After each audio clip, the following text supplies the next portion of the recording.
جب کسی زمانے میں یہ دعا میں نے یاد کی تھی اس وقت پتہ نہیں اسی طرح سنی تھی وحب عمل یقربنی الی حبک، ہو سکتا ہے کسی روایت پہ یہ بھی آیا ہو لیکن میں نے اس طرح یاد کر لی تھی. لیکن یہ جو روایت ترمذی کی جو ہم اس وقت پیش کر رہے ہیں اس میں نی کا لفظ نہیں ہے بلکہ عام چھوڑ دیا گیا ہے وحب عمل یقرب الی حبک. اور میں ہر اس کام سے محبت کا طالب ہوں یا محبت کا سوال کرتا ہوں جو مجھے تیری محبت تک پہنچا دے. ہر وہ کام جو مجھے تیری محبت تک پہنچا دے، مجھے وہ کام محبوب کر دے تاکہ میں تیری محبت کو حاصل کروں. اللہ کی محبت ہی اس کا بنیادی موضوع ہے یا بنیادی سوال ہے جو اللہ تعالیٰ سے کیا جا رہا ہے. تو آج کا حصہ ہے وَإِذَا أَرَدْتَ فِتْنَةَ قَوْمٍ فَتَوَفَّنِي غَيْرَ مَفْتُونٍ وَأَسْأَلُكَ حُبَّكَ وَحُبَّ مَنْ يُحِبُّكَ وَحُبَّ عَمَلٍ يُقَرِّبُ إِلَى حُبِّكَ. اگر آپ دونوں حصے ملا کر یاد کر لیں تو نبی کریم صلی اللہ علیہ وسلم کی تعلیمات پر عمل ہو جائے گا اور یہ اس کے سارے فائدے ہم حاصل کر سکیں گے. مولانا اگر اس دعا کے حوالے سے اور بطور خاص آج کے حوالے سے اور اس پہ بھی بطور خاص فتنے کے حوالے سے اگر آپ کچھ بیان فرمائیں تو امید ہے کہ ہمارے لیے مفید ہوگا. السلام علیکم ورحمۃ اللہ وبرکاتہ. علیکم السلام ورحمۃ اللہ وبرکاتہ. الحمد للہ رب العالمین والصلاة والسلام علی عبدہ ورسولہ نبینا محمد وعلی آلہ واصحابہ اجمعین، اما بعد. بسم اللہ الرحمن الرحیم. جس سے بھائی بے شک آپ نے ماشاءاللہ اچھے الفاظ میں جو ہے وضاحت کر دی ہے. مزید جو ہے الفاظ کا شاید یہاں پہ کچھ موقع نہیں ہے.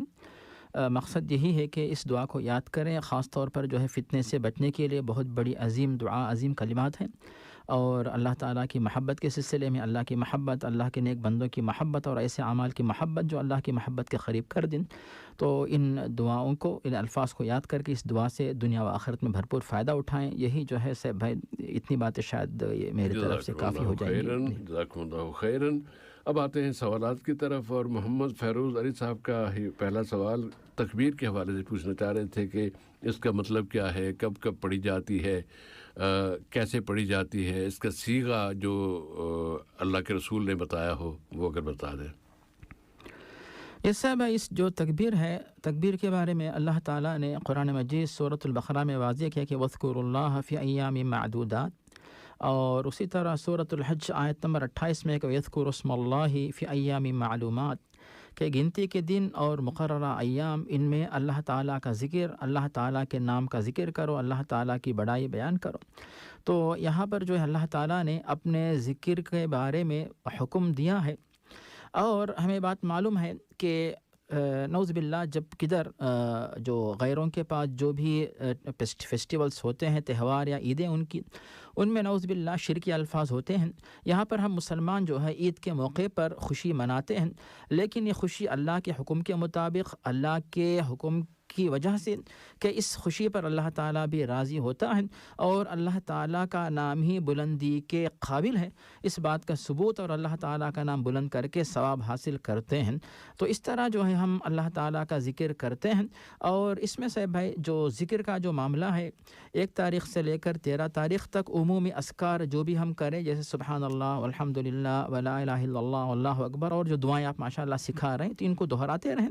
ایک بات جو عمومی دعائیں جو کہلاتی ہیں، اور خصوصی جو ذکر ہوتا ہے وہ ہے عرفے کی جو صبح جو ہے فجر کی نماز سے لے کر 13 تاریخ تک، ذوالحجہ کی 13 5 دن تک جو ہے عرفے کی جو ہے فجر، یہاں تک کہ 13 تاریخ کی عصر تک جو ہے عید کی تکبیر کہی جاتی ہے. وہ ہے اللہ اکبر لا الہ الا اللہ اللہ اکبر وللہ الحمد. یہ مصنف ابن ابی شیبہ میں حضرت عبداللہ بن عباس سے اور ابن مسعود، یہ دونوں صحابہ کرام سے جو ہے یہ الفاظ مروی ہیں کہ نبی کریم صلی اللہ علیہ وسلم تکبیرات عید اس طرح جو ہے پڑھا کرتے تھے. تو اس میں اللہ اکبر 3 بار بھی، اور ایک روایت میں 1 بار کا بھی، یعنی 2 بار کا بھی ذکر ملتا ہے. تو ان کو آپ جو ہے کثرت سے تکبیرات کہہ کر اللہ کو راضی کریں اور اپنے دل میں اللہ تعالیٰ کی بڑائی محسوس کریں اور اللہ تعالیٰ کو راضی کر کے ثواب اور اجر حاصل کریں. جسے بھائی جزاکم اللہ خیراً. محمد رئیس صاحب کا سوال اور ان کے ساتھی اس سوال میں شریک ہیں ایک اور ساتھی یا سامعین میں سے، چلیے نام آ جائے گا ان کا، کہ اگر نماز مسجد گئے ہیں نماز پڑھنے کے لیے اور جماعت ختم ہو گئی ہے، دوسری جماعت ہو رہی ہے، تو وہاں کسی فرد کو بھی جو نماز پڑھنے کے لیے آیا ہے اسے امام بنا دیا گیا. اب اس امام کے بارے میں پتہ نہیں کہ اس کو سورہ فاتحہ صحیح پڑھنا آتی ہے یا نہیں، وہ صحیح طریقے سے پڑھ سکتا ہے یا نہیں. اس طرح کے خیال ان کے ذہن میں آ رہا تھا، ہمارے رئیس صاحب کے ذہن میں. اور اس کے بعد پھر اگلے سامعین کی طرف سے بھی آیا کہ پتہ نہیں اس کا عقیدہ کیا ہے، وہ شیعہ ہے، سنی ہے، فلاں ہے، کیا ہے. تو ایسے میں کیا ہم اس کے پیچھے نماز پڑھیں یا کہ تنہا پڑھ لیں؟ دونوں ساتھیوں کے مشترکہ جواب عطا فرما دیجیے. جی انشاءاللہ صاحب، اس میں پہلی بات یہ ہے کہ نماز با جماعت کی تاکید آئی ہے، اسی لیے آپ دوسری تیسری جماعت کے بجائے کوشش کریں کہ جو ماشاءاللہ مقررہ امام صاحب ہیں تو ان کے پیچھے نماز پڑھنے کی آپ کوشش کریں. لیکن انسان ہے، ضرورت پیش آتی ہے، تاخیر ہو جاتی ہے، تاخیر سے مسجد میں پہنچے، اس کے بعد جو ہے اگر آپ اپنے آپ کو امامت کے قابل سمجھتے ہیں تو آپ آگے بڑھ کے نماز پڑھائیے. اور اگر آپ کے علاوہ کوئی دوسرا امامت کے قابل سمجھتا ہے، وہ نماز پڑھا رہا ہے، اس کے پیچھے بالکل آپ نماز پڑھ سکتے ہیں. اور اس میں ایک سوال اسی طرح کا صحابہ کرام کے دور میں پوچھا گیا تو نبی کریم نے بتایا کہ جب اس طرح کے لوگ نماز پڑھائیں جو کہ بہتر نہیں، تو نماز تمہارے حق میں صحیح ہوگی، اور جن کی طرف سے کوتاہی ہوئی ہے تو وہ ذمہ دار ہوں گے. اسی لیے آپ پریشان ہونے کی ضرورت نہیں ہے. یہاں پر حدیث ہم پیش کر سکتے ہیں، ابو داؤد و نسائی کے اندر مروی ہے، ابی بن کعب سے نبی کریم فرماتے ہیں کہ صلاۃ الرجلین ازکا من صلاۃ الرجل وحدہ، کہ دو افراد کی نماز ایک فرد کی نماز کے مقابلے میں زیادہ پسندیدہ ہوتی ہے. تو جتنی زیادہ تعداد ہو تو اتنی ہی زیادہ اللہ کے پاس وہ نماز پسندیدہ ہوتی ہے. تو اس کی غلطیوں کے پیچھے پڑنے کے بجائے اللہ ہے کہ اگر آپ کو معلوم ہے کہ کوئی ایسا شخص ہے جو بالکل سورۃ الفاتحہ بھی غلط پڑھتا، وہ بھی نہیں پڑھ سکتا ہے، ایسی صورت میں آپ جو ہے خود آگے بڑھ جائیں. یا پھر ایسا شخص نماز پڑھا رہا تو علماء کی تحقیق یہ ہے کہ کم از کم سورۃ الفاتحہ صحیح ہو تو پھر باقی نماز انشاءاللہ صحیح ہو جائے گی. جہاں تک شیعہ سنی کا معاملہ ہے تو ایسے لوگ تو یعنی شیعہ لوگ شیعہ کی مسجد میں نماز پڑھتے، سنی حضرات سنی مساجد میں نماز پڑھتے ہیں، تو ایک دوسرے کی مساجد میں آنا جانا نہیں رہتا ہے. اسی لیے جو جہاں پہ آپ نماز پڑھتے اطمینان سے نماز پڑھیں، انشاءاللہ آپ کی نماز صحیح ہوگی. اپنی نماز کو صحیح طرح ادا کرنے کی کوشش کریں، امید رکھیں کہ انشاءاللہ نماز قبول ہو جائے گی. جی صاحب بھائی. جزاک اللہ خیراً. دوسرے ساتھی جن کا یہ سوال تھا وہ عاقب خان صاحب ہیں، جنہوں نے یہی سوال پوچھا تھا. اور اس میں ذرا اس پہلو کی تھوڑی سی ہمیں وضاحت کر دیں کہ دوسروں کے فاتح کے بارے میں یا دوسروں کے بارے میں تلاش کرنا، جستجو کرنا، پریشان ہونا، یہ صحیح نہیں ہے. اگر کسی کے بارے میں پتہ ہو کہ یہ آدمی نہیں جانتا، بالکل ان پڑھ ہے، جاہل ہے، کچھ نہیں جانتا، یا یہ کہ یہ بہت ہی غلط کام کرنے والا ہے اور اب یہاں آ کے ہماری امامت کرنے لگا ہے، تو اس سے اگر آپ بچنا چاہتے تو بچ لیجیے. لیکن خود تلاش نہ کیجیے کہ اس کی خامیاں تلاش کریں کہ وہ صحیح یہ کرتا ہے، وہ نہیں کرتا، یا ہمیں پتہ ہونا چاہیے کہ وہ پکا مومن ہے یا نہیں ہے. اگر ہے تو ہم اس کے پیچھے پڑیں گے، ورنہ نہیں پڑیں گے. وہ یہ اس طرح کام نہ کیجیے گا. جی صاحب، اس کی ذمہ داری ہمارے اوپر نہیں آتی ہے. جی صاحب بھائی. رئیس بھائی کا دوسرا سوال تھا پیشاب کے قطرے آنے کے حوالے سے. انہوں نے تھوڑی سی گفتگو ہوئی تھی کہ اگر کپڑوں میں یہ قطرے لگے ہوئے ہوں اور پھر بھی یہ کوئی کہہ دے کہ بھی آپ امامت کرائیں تو میں کیا کروں. اس سے پہلی بات، موصوف اپنا علاج کروائیں. اس کے لیے بہتر طریقہ اپنائیں کہ ڈاکٹر سے مشورہ کریں، اور پھر اس کے بعد جو ہے آپ گھبراہٹ میں جلدی نکل کے آ جائیں. اور آپ یعنی بیٹھے ہوں واش روم میں، سوچتے ہوں باہر کسی کام کے بارے میں، جلدی اٹھ کے بھاگ کے آتے ہوں تو ایسا ہی ہوتا ہے. اسی لیے اطمینان سے آپ فارغ ہو جائیں تاکہ جو ہے خطرے مکمل طور پہ خارج ہو جائیں، اور اس کے بعد آپ جو ہے وضو کر کے نماز وغیرہ پڑھیں. لیکن اگر بیماری ہے تو پھر ڈاکٹر سے مشورہ کر کے ٹھیک علاج کروائیں.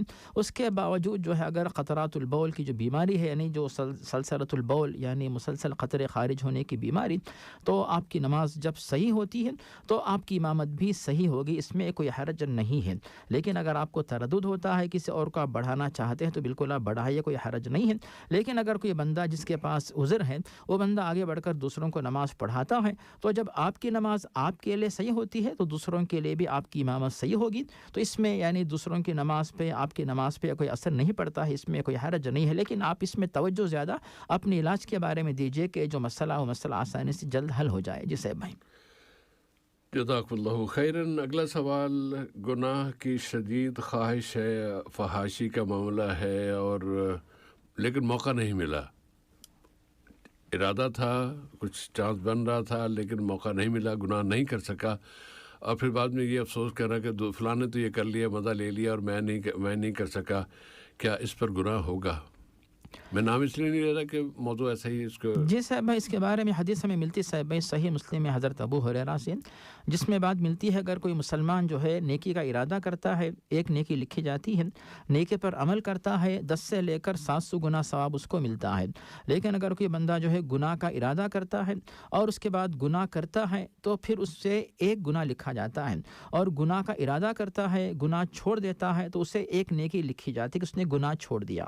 لیکن صاحب گناہ چھوڑنے کے 2 طریقے ہوتے ہیں. ایک تو گناہ چھوڑ دیا، اللہ کو یاد کیا، اللہ کا ڈر آ گیا اور یہ سوچا کہ اللہ تعالیٰ اس گناہ سے ناراض ہوگا، عذاب دے گا، سزا دے گا، تو اللہ کے ڈر سے کوئی بندہ گناہ چھوڑتا ہے، اس پر اسے نیکی ملتی ہے. لیکن کوئی بندہ مجبوری سے چھوڑ دیتا ہے، ایسی صورت میں جو ہے اس کو یعنی اس کے دل میں چونکہ عزم آ چکا ہے کہ مجھے گناہ کرنا ہی تھا اور اسے افسوس ہے کہ دوسرے لوگ اس ایسے گناہوں سے جو ہے وہ انجوائے کر رہے ہیں، تو ایسی صورت میں یہ بندہ جو ہے گنہگار ہوگا. لیکن اس کو کتنا گناہ اللہ تعالیٰ لکھے گا تو اللہ تعالیٰ بہتر جانتا ہے. اس پر بھی اس بندے کو چاہیے کہ اس کے دل میں چونکہ گناہ کا پکا مضبوط نعوذ باللہ ارادہ آ چکا تھا، اور ہو سکتا ہے جیسے حدیث کے اندر الفاظ ملتے ہیں کہ دل کا ارادہ انسان کو عملاً گناہ کرنے پر آمادہ کر سکتا ہے. بار بار بندہ ایسے اسباب کو تلاش کرتا ہے، اس کے سامنے نعوذ باللہ اسباب آسانی سے میسر ہو سکتے ہیں، پھر گناہ کا ارتکاب وہ کر سکتا ہے.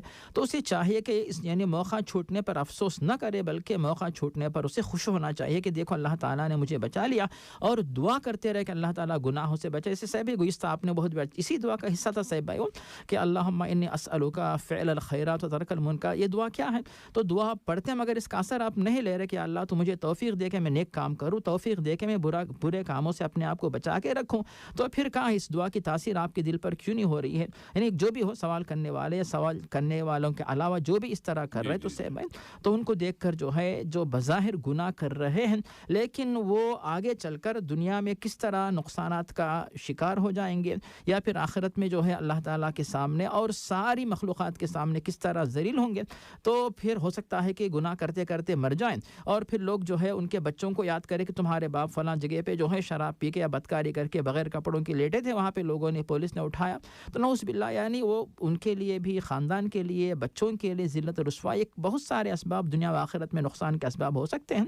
تو ہمیشہ جو ہے گناہوں سے بچنے کی دعا کرتے رہیں، اور جو اسباب وہاں تک پہنچاتے ہیں ایسے اسباب سے اپنے آپ کو بچائے. تو امید ہے کہ انشاءاللہ بلکہ خاص طور پہ اپنے آپ کو نیک کاموں میں مصروف رکھیے، نیک لوگوں کی صحبت میں اپنے آپ کو رکھے، اور جو لوگ اس طرح برے کاموں کی طرف لے کے جاتے ہیں ایسے لوگ ان کی صحبت سے اپنے آپ کو بچا کے رکھے تاکہ آپ اپنے آپ کو گناہوں سے انشاءاللہ بچا سکیں. جی صاحب بھائی جزاک اللہ خیرن. اور میں ایک جملہ ایک اس کے اضافے کی اجازت چاہتا ہوں. جی صاحب بالکل. اور یہ کہ اگر یہ خیال آ جائے نا کہ یہ موقع تھا اور میں نہیں کر سکا تو اس پر معافی مانگنی چاہیے. ہر برے خیال پر بھی اللہ تعالیٰ سے معافی مانگنی چاہیے. اللہ مجھے اس طرح کے خیالات سے، اس طرح کے ارادوں سے، اس طرح کی صورتحال سے مجھے نجات عطا فرما. میں تو اسے معافی مانگتا ہوں. میں کمزور ہوں، غلطی کر بیٹھوں گا تو یا اللہ مجھے بچا کے رکھنا. خیال آ گیا ہے اس پر بھی معافی مانگ لیں گے تو انشاءاللہ پھر نیکی کا راستہ کھلے گا. لیکن اگر جس طرح کا سوال تھا کہ وہ افسوس کر رہا ہے تو اس کا مطلب یہ ہے کہ اس کا ارادہ پختہ ہے اور وہ مزید کسی موقع کی تلاش میں ہے کہ وہ گناہ کرے. اس لیے اللہ تعالیٰ اس انجام سے یا اس نتیجے تک اس سے پہنچنے سے بچائے. یہ صاحب بڑی اچھی بات آپ نے بتائی. صاحب ہم جب سورہ یوسف پڑھتے ہیں اس میں یوسف علیہ السلام جو دعا کرتے ہیں کہ یا اللہ تو اگر مجھے فحش کاموں سے نہیں بچائے گا تو پھر اس کا شکار ہونے کا ڈر رہتا، تو مجھے بچا لے، تو ان گناہوں سے بچانے کی دعا کرتے ہیں. اس طرح صاحب سورۃ المومن کے اندر اللہ رب انی اعوذ بک من ہمزات الشیاطین، شیاطین کے ایسے وسوسے جو برائی کی طرف لے کر جائیں، گناہوں تک پہنچائیں، ایسے وسوسوں سے تو مجھے بچا لے. تو اللہ تعالیٰ کے دربار میں دعا کرتے رہیں، مدد طلب کرتے رہیں، تو پھر یہ بھی آپ کے لیے جو ہے گناہوں سے بچنے کا سہارا اور ذریعہ بن سکتا ہے. جی صاحب بھائی جزاک اللہ خیرن. احمد صفوان کیلانی صاحب کا سوال کہ مقروض شخص کی قربانی کے بارے میں کیا حکم ہے؟ قرضہ دینا ہے اور کیا اس پر قربانی اسے دینی چاہیے یا نہیں دینی چاہیے؟ یہ صاحب ہے جو شخص صاحب استطاعت ہے اس کو چاہیے کہ قربانی کرے، اور اگر کوئی بندہ قرض لے کر قربانی کرنا چاہتا ہے اس کو مکمل ثواب ملے گا۔ کوئی بندہ مقروض ہے، پہلے سے بہت سارا پیسہ لوگوں کو دینا باقی ہے اور مقروض ہے، ایسا بندہ بھی، ایسا شخص بھی مسلمان اگر قربانی کرنا چاہے قربانی کا مکمل ثواب ملے گا، کیونکہ ہو سکتا ہے کہ اس کے پاس تجارت میں منافع آنے والا ہے، یا پھر مہینے کے آخر میں جو ہے تنخواہ ملنے والی ہے، یا کسی اور نے قرض لیا واپس دینے کی امید ہے، اس طرح یعنی اس کی قربانی اپنی جگہ صحیح ہوگی۔ لیکن بہتر ہے کہ نہیں، تو علماء کی تحقیق یہ ہے اگر عنقریب آپ کو پیسہ ملنے والا ہے، تنخواہ ملنے والی ہے، یا پھر تجارت کا کچھ فائدہ مال کچھ نہ کچھ ملنے والا ہے، تو آپ قرض لے کر کریں، حرج نہیں ہے۔ لیکن آپ کے پاس امید اب کچھ نہیں ہے، قرض میں ڈوبے ہوئے اگر آپ قربانی کریں گے، اس کی وجہ سے مزید قرض میں اضافہ ہوگا، اور جو قرض خواہ ہیں جنہوں نے آپ کو قرض دیا ہے وہ مطالبہ کر رہے ہیں، جو مدت جو ہے انہوں نے آپ کے لیے مقرر کی ہے وہ مدت آ جائے گی اور آپ کو وہ رسوا کرنے کا اندیشہ رہتا ہے۔ ایسی صورت میں علماء کی تحقیق یہ ہے کہ آپ نیت رکھیں، ارادہ رکھیں، اس پر ثواب ملے گا، دعا کریں، دونوں دعائیں کہ آئندہ قربانی کی سہولت مل جائے اور قرض ادا ہو جائے۔ اس طرح اگر آپ کرتے رہیں تو آپ کو انشاءاللہ نیت کا ثواب ملے گا۔ دوسری طرف جو ہے جو قرض کی ادائیگی میں آپ کے لیے آسانی ہوگی، اور اس سال جب قرض ادا ہو جائے، آنے والے سال سے آپ قربانی کیجئے، تو قرض کی حالت میں اگر آپ قربانی نہیں کریں گے تو آپ سے مطالبہ نہیں ہوگا۔ ویسے بھی علماء کی تحقیق یہ ہے کہ جو قربانی ہے، بعض علماء کہتے ہیں کہ یہ واجب ہے، بعض علماء سنت موقدہ کہتے ہیں، تو صاحب حیثیت سے یہ مطلوب ہے، لیکن چونکہ مقروض قرض میں پھنسا ہوا ہے، ایسی صورت میں اس سے یہ چیز مطلوب نہیں ہوتی یہاں تک کہ اس کا قرض ادا نہ ہو جائے۔ جی صاحب بھائی، جزاک اللہ خیر۔ اور قرض کے حوالے سے ماننا ایک سے زیادہ صورتحال ہے، یعنی کسی میں جائز ہوتا ہے، ہاں دے سکتے ہیں، اور کسی میں تو قرضے کے باوجود، مقروض ہونے کے باوجود فرض ہوتا ہے کہ وہ قربانی، یعنی لازمی ہوتا ہے کہ قربانی دے۔ وہ ایسے قرضے کہ جو اس نے کاروبار کے لیے ساری دنیا قرضے لیتی ہے، اس طرح کے قرضوں پہ ایسا نہیں میں جو مقروض ہوں میں قربانی نہیں دوں گا تو گناہ گار شخص ہوگا وہ۔ تو ہر مقروض کی جو جس طرح کی سچویشن ہے اس کے مطابق اسے فیصلہ کرنا ہوگا کہ کیا میں کر سکتا ہوں یا نہیں کر سکتا۔ یہ الگ الگ ایک ہی جواب سب کے لیے فٹ نہیں ہو سکتا۔ جی صاحب بڑے اچھا بتائیے کہ یہاں پر کئی لوگ ماشاءاللہ یہاں پہ رہتے جن کی تنخواہ کسی کی 50,000 ریال، 60,000 ریال، لیکن ماشاءاللہ ان کی گاڑی جو ہے وہ 2-3 لاکھ ریال کی ہوتی ہے، اور ہر مہینہ ان کے اوپر جو قرض ہے تو پھر وہ جو ہے اقساط جو ہے 10,000 20,000 ادا کرتے رہے، وہ بھی مقروض ہیں، لیکن ماشاءاللہ تنخواہ 50-60,000 ریال، وہ یہ کہیں گے کہ میں مقروض ہوں۔ تو آپ نے جو بات بتائی، ہر مقروض کی حالت الگ الگ ہوتی ہے، تو وہ مقروض ہونے کے باوجود قربانی کرنے کا جو ہے وہ مستطیع ہوتا ہے، اس کو چاہے کہ قربانی کرے۔ جس سے بھائی، اور جو لوگ اس مقروض ہیں، مولانا اگر یہ دعا بھی جو نبی صلی اللہ علیہ وسلم نے سکھائی تھی قرضے کی ادائیگی کے حوالے سے، اللہم اکفنی بحلالک عن حرامک وغننی بفضلک عمن سواک، یہ دعا پڑھتے رہے، اللہ تعالیٰ قرضے سے نجات عطا فرمائے گا۔ جی صاحب بھائی، اور اگلا سوال ہے طاہر بلوچی صاحب کا، نماز کے حوالے سے پوچھ رہے تھے کہ اگر تاخیر سے پہنچے مسجد میں اور کچھ رکعتیں ادا کرنا ہے تو امام کے کس سلام پر اٹھنا چاہیے، پہلے سلام پر یا دوسرے سلام پر؟ جس سے بھائی یہ بڑا اہم مسئلہ ہے بھائی، جو مقتدی ہوتا ہے وہ جو ہے کبھی بھی امام صاحب سے آگے بڑھ کر کوئی بھی رکن ادا نہ کرے، خاص طور پر تکبیر تحریمہ اگر کوئی بندہ امام صاحب سے پہلے اللہ اکبر کہہ دیا تو اس کی نماز ہوئی ہی نہیں۔ اسی طرح اگر کسی نے امام صاحب سے پہلے سلام پھیر دیا اس کی نماز ہوگی ہی نہیں، اور اسی طرح جو ہے جو درمیان کی جو تکبیرات ہیں ان میں بھی امام صاحب سے پہلے نہ کہیں تو اس کی نماز تو ہو جائے گی لیکن نماز کا ثواب گھٹ جائے گا۔ اب یہاں تک جو سوال کا جو اہم جو موضوع ہے صاحب بھائی کہ اگر کوئی بندہ مسبوق ہے اور امام کے پیچھے آ کر شامل ہوا اور امام صاحب نے سلام پھیرا، اپنی باقی رکعت کی تکمیل کے لیے اٹھ کر کھڑے ہونا چاہتا ہے، تو اس کے لیے ضروری ہوگا کہ امام صاحب کا کم از کم پہلا سلام مکمل ہو جائے، السلام علیکم ورحمۃ اللہ، پورے الفاظ امام صاحب ادا کریں اور دوسرا سلام بھی پھیریں۔ تو اس وقت اگر آپ کھڑے ہوتے ہیں تو پھر یہ صحیح طریقہ ہوگا، بہتر ہوگا، افضل ہوگا۔ لیکن اگر کوئی بندہ پہلے سلام کے بعد ہی مکمل سلام امام صاحب نے پھیر دیا اٹھ کر کھڑے ہو جاتا ہے تو اس کی نماز صحیح ہو جائے گی، اس میں کوئی حرج نہیں ہے۔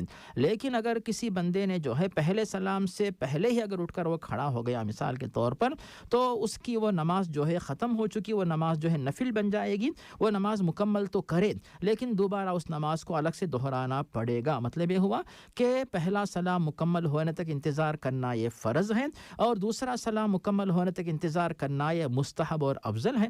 اور اطمینان اس یعنی زیادہ بہتر یہ ہوگا کہ یعنی کتنا وقت لگتا صاحب ہے کہ یہ میرے خیال سے کہ 15 سیکنڈ 10 سیکنڈ لگتے ہیں کہ پہلا سلام دوسرا سلام ہو گیا، اس کے بعد آپ کھڑے ہو کر باقی رکعت جو ہے مکمل کر لیں۔ اس طرح اطمینان سے آپ کی نماز صحیح ہونے کی امید آپ انشاءاللہ رکھ سکتے ہیں۔ طاہر صاحب کا بلوچی صاحب کا دوسرا سوال یہ کہ قربانی کرنے والے شخص کے لیے کیا لازمی ضروری ہے کہ وہ اپنے ناخن نہ کاٹے اور بال نہ کاٹے؟ اس کے بارے میں گزشتہ بات آئی تھی کہ جمہور اور احناف اور حنابلہ ان تینوں کے اقوال کیا ہیں، اور اس میں صحیح مسلم میں چونکہ حضرت ام سلمہ سے جو حدیث مروی ہے کہ نبی کریم صلی اللہ علیہ وسلم نے تاکید کی ہے کہ جو شخص جو ہے ذی الحجہ کا چاند دیکھے اور قربانی کرنا چاہے تو اسے چاہیے کہ بال و ناخن وغیرہ نہ کاٹے۔ اس حدیث کو بنیاد بنا کر جو ہے حنبلی مسلک کے علماء، ظاہری مسلک کے علماء اس کو جو ہے اس کی زیادہ تاکید پیش کرتے ہیں کہ اس کی پابندی کریں اور زیادہ ثواب حاصل کریں۔ یہاں پر ایک بات یہ بھی آتی ہے، اگر کسی نے ناخن اور بال وغیرہ کاٹ لیے تو کیا پھر اس کی قربانی ہوگی کہ نہیں؟ تو قربانی تو ہوگی، لیکن اس نے ایک فضیلت کے کام کی خلاف ورزی کی تو ثواب میں کمی آ سکتی ہے۔ اور دوسرا ایک اگر کسی بندے نے اس طرح کر لیا تو کیا اس کی قربانی ممنوع ہوگی؟ اس طرح اس میں کوئی فرق نہیں پڑتا ہے، قربانی کا ثواب اپنی جگہ مکمل ہوگا، لیکن جو فضیلت اس کو ملنے والی تھی وہ فضیلت نہیں ملے گی۔ اسی لیے آپ کوشش کریں کہ آپ کو قربانی کا ثواب بھی حاصل ہو جائے اور یہ فضیلت بھی انشاءاللہ آپ کو حاصل ہو جائے۔ جسے بھائی جزاکم اللہ خیرن۔ عاقب خان صاحب کا سوال کہ اگر کوئی شادی شدہ خاتون اپنے شوہر سے طلاق لیے بغیر کسی دوسرے سے شادی کر لیتی ہے تو کیا حکم ہے؟ جیسے اس کا آسان جواب کھلا اور صراحت کے ساتھ جو ہے جواب قرآن مجید سورۃ النساء آیت نمبر 24 میں اللہ تعالیٰ نے واضح کر دیا کہ حرمت علیکم امہاتکم، یعنی یہ بڑی طویل آیت ہے کہ اللہ تعالیٰ نے تمہارے اوپر جن خواتین کے ساتھ نکاح کرنے کو حرام قرار دیا ہے تو ان میں سے ایک نمبر یہ بھی والمحصنات من النساء کہ شادی شدہ خواتین جو ہوتی ہیں ان کے ساتھ نکاح کرنا تمہارے لیے حرام ہے۔ تو جب اللہ تعالیٰ نے واضح طور پہ بتا دیا کہ خاتون شادی شدہ ہے اور اس کی طلاق نہیں ہوئی، اس کا خلا نہیں ہوا، تو گویا کہ وہ کسی اور مرد کی زوجیت میں برقرار ہے اور موجود ہے۔ ایسی صورت میں دوسرا مرد اس کے ساتھ اگر نکاح کرنا بھی چاہے تو وہ نکاح صحیح نہیں ہوگا۔ نکاح کرنے والا، نکاح کرنے والی، نکاح کروانے والا قاضی اور جو بھی اس میں شریک سب کے سب جو ہیں بدکاری کے گناہ میں برابر کے شریک ہوں گے۔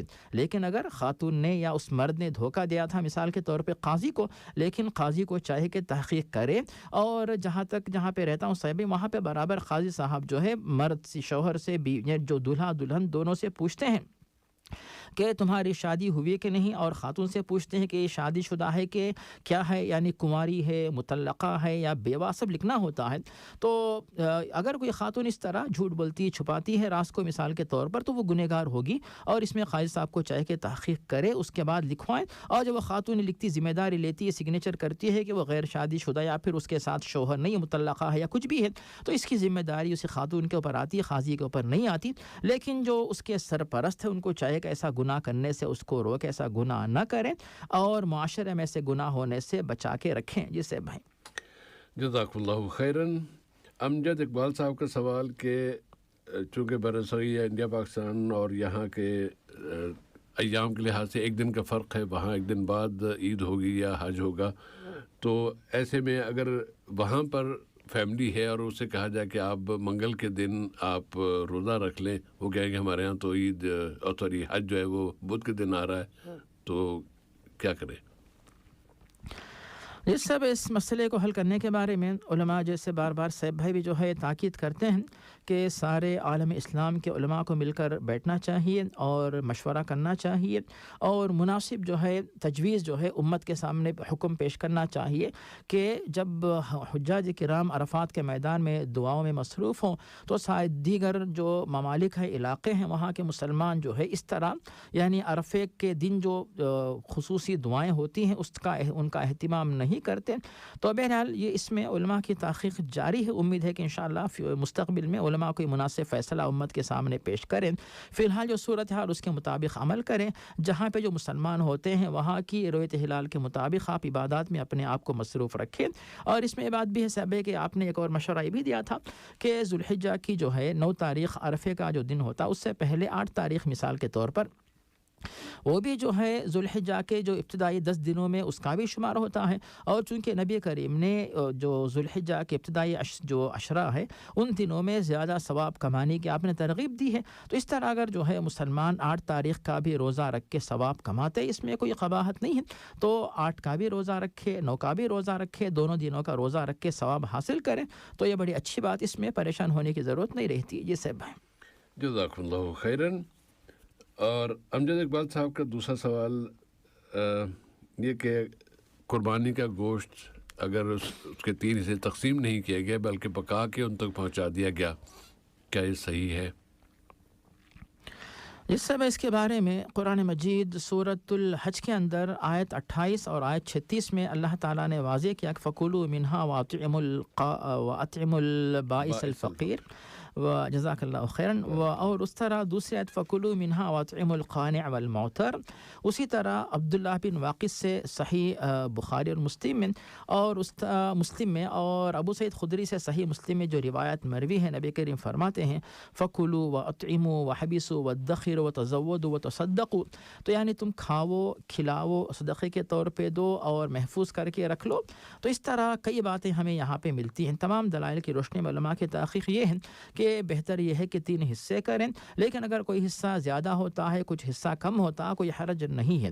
لیکن کوشش کرے کہ تمام جو مصارف ہے تمام جو 3 حصے بتائے گئے ہیں ان میں سے ہر حصے کا جو حق ادا ہو جائے. لیکن اگر آپ کم کھاتے ہیں اور زیادہ حصہ آپ تحفے کے طور پہ دیتے ہیں اور فقراء مساکین کے پاس صدقے کے طور پہ دیتے ہیں یہ تمام کے تمام جو ہے کام جائز ہیں کوئی حرج نہیں ہے. اور اگر آپ ایک ہی دن میں سب کے پاس پہنچا دیتے اس میں کوئی حرج نہیں ہے. اس طرح بھی آپ کر سکتے ہیں. جی صاحب بھائی بلکہ اس میں تو انہیں زیادہ ثواب ملے گا انشاءاللہ تعالیٰ کہ وہ ان کا حصہ بھی دے رہے ہیں اور پکا کے دے رہے ہیں. تو ان کو کچھ کرنے کی ضرورت نہیں ہے. وہ بس پکایا ان تک پہنچ گیا وہ کھائیں. تو اس میں تو ان کو اور زیادہ ثواب ملے گا انشاءاللہ تعالیٰ. جی سے بالکل بہت اچھی بات ہے بھائی. اچھی بات آپ نے بتائی کہ آپ ان کو پھر گھر لے جا کے صفائی کر کے پکا کے جو محنت لگتی وہ بھی محنت آپ ان کی بچا رہے ہیں تو پھر اس میں آپ کو زیادہ ثواب انشاءاللہ مل سکتا ہے. جزاکم اللہ خیراً. سید محمد صاحب لائف انشورنس کے حوالے سے پوچھ رہے ہیں کہ یہاں ایک کمیونٹی یا ایک تنظیم ہے وہ رقم جمع کرتی ہے اور حادثات کی صورت میں وفات کی شکل میں پھر وہ ایک مخصوص رقم دیتی ہے.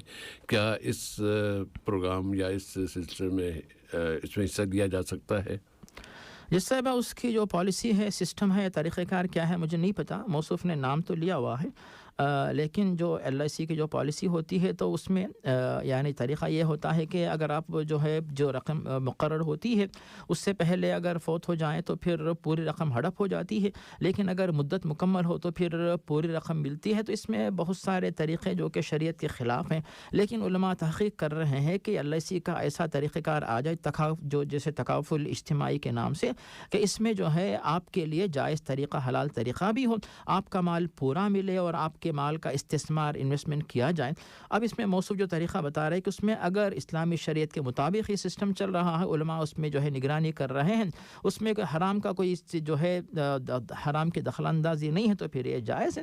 اگر اس میں حرام کا کوئی عمل دخل ہوتا ہے اس سے پھر بچانا چاہیے. اس میں تحقیق کی جائے. مجھے یہ پتا کہ اس کا سسٹم کیا ہوتا ہے. جس سے بھائی جزاکم اللہ خیراً. سید محمد صاحب کا دوسرا سوال قرآن پاک کے ادب اور اس کے احترام کے حوالے سے مسجدوں میں جمعے کی نماز یا جمعے کے دن بطور خاص پوری مسجد بھری ہوتی ہے. کچھ لوگ آگے بیٹھے ہیں پیچھے بیٹھے ہوئے قرآن پاک ہاتھ میں نہیں پڑھ رہے ہیں.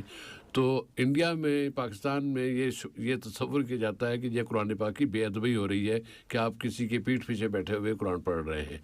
یہاں پر ایسا ہوتا ہے تو اس میں وضاحت کیا ہے؟ جس سے میں پہلی بات یہ ہے کہ بے شک ہم تمام مسلمان جو بھی ہیں سارے دنیا کے مسلمان مرد و خواتین قرآن کا احترام کرتے ہیں تعظیم کرتے ہیں. لیکن اگر کوئی بندہ جو ہے سامنے نماز پڑھ رہا ہے پیچھے اس کے قرآن کو پڑھ رہا ہے ہم سب کو پابند نہیں کر سکتے کہ قرآن پڑھنے والے سامنے جائیں نماز پڑھنے والے پیچھے آ جائیں. اسی لیے علماء کی تحقیق ہے اگر اس کو یعنی بے ادبی کا ارادہ نہیں ہے لیکن نماز پڑھ رہا ہے پیچھے کوئی بندہ قرآن پڑھ رہا ہے اس میں بالکل کوئی حرج نہیں ہے. اسے ہم بے ادبی نہیں کہیں گے. جہاں تک قرآن مجید کی طرف پیر پھیلانے کی بات ہے تو آپ اس طرح نہ کریں، قرآن کی طرف پیر نہ پھیلائیں، لیکن جدھر آپ پیر پھیلا رہے تو قرآن مجید اس سے بہت اوپر ہے تو پھر اس میں کوئی حرج نہیں، لیکن قرآن مجید بالکل آپ کے پیر کے موازی ہے، پیر کے جو ہے سامنے ہے، آپ اس طرح نہ کریں، کسی اور طرف کو پیر پھیلا لے تاکہ قرآن مجید کا احترام اور تعظیم اس کی پابندی کی جائے. جسے میں جزاک اللہ خیراً. محمد سلیم صاحب، چھوٹے بیٹے کا عقیقہ نہیں ہو سکا، کیا قربانی کروں یا پہلے عقیقہ کروں؟ اس صاحب عقیقہ صرف ایک جس کا نہیں ہوا اس کی طرف سے ہوتا ہے، اور قربانی موصوف اور پورے گھر والوں کی طرف سے قربانی ہوتی ہے.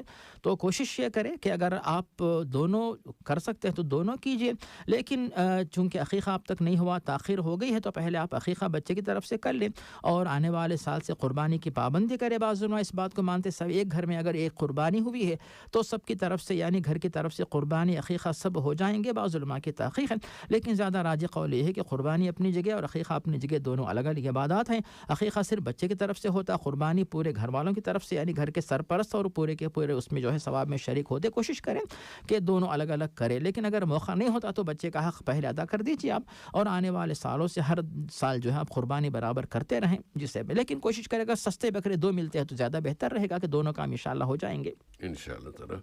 اور دوسرا سوال، منگل کے دن روزہ ہے تو انڈیا میں رہنے والے لوگ کیا کریں؟